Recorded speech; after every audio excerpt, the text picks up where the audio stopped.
mujya mwibaza ahantu abastari benshi bahahira cyangwa se abahanzi. Nari ndimo gutya nitemberera mu mujyi wa Huye na kamera yanjye, ndatembera ahantu bita kwa Povatiyani, ninjemo sangamo umuhanzi witwa Jason Beko. Nasanze arimo agura imyenda itandukanye, yewe yaguze rwose bimeze neza cyane. Reka nze mwegere mubaze ibanga riri aha hantu ku buryo afata icyemezo cyo kuzahana. Jason Beko, uraho neza? Jya kuri kamera za Simiton TV kubireba. Ndakubona rero. Musanze muri ino shop urimo urahaha, ntabwo nenzi ko burya nawe wihahira. Kwe gushaka umugore kugira ngo ageze guhahira. Tukiganira ushaka kwibaza atari ku bundi no muhanzi Jason Beko washi. Tukibaza uti kuki uyu mugabo yaje hano muri shop guhahiramo, bimeze biti? Tubwire bimeze biti? Right.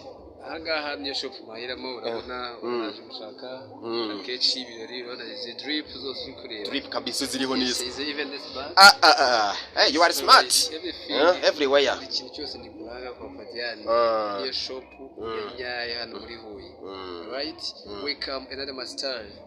Another one, another artist. Nifuza ko twese tuza tugahirana kuko haba ibintu byanyabyo kabisa. Hano haba ibintu by'ubwenge, drip paste in deepest. Ewa ni hano tuyisanga na handi yes, barikadisha ariko Simiton TV ndabizi neza ko ntajya nihisha, mwe ntago njya mbishe, wese njya mbamenye. Uri umwana w'umuryango. Hanyuma rero Jason Beko, nta birumvikana nubwo tubwiye ahantu uhahira, ariko ntabwo wagenda utagize ikibwira abafana bawe bashaka kuza gukurikirana kino kiganiro. Urababwira iki? Yeah, my fans, help up. What's up? Hari ikizigo si bateganyirije? Ikihe cyomba gushyira muri clip. Shayi inkweto yatuma ndongora we. Bakubita bayita miruwani. Uziko atuma afata icyemezo wane. Murayibona yampaye nka rero. Yes. Kano kantu kare hejuru ari kumenya ari diamond. Iyi bayita Miro? Miruwani. Munashaka kwirebamo. Niyo ngomba kwambara. Ya. Yes. Tushiri naho ndabutsa ko miss neza ko amaze bateguza ko mugomba kuba ready and steady, kuba tamo another banger. Yes.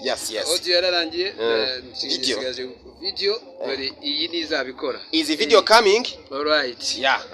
Okay. They have to be ready for it. Yes, all right. Yeah. Okay.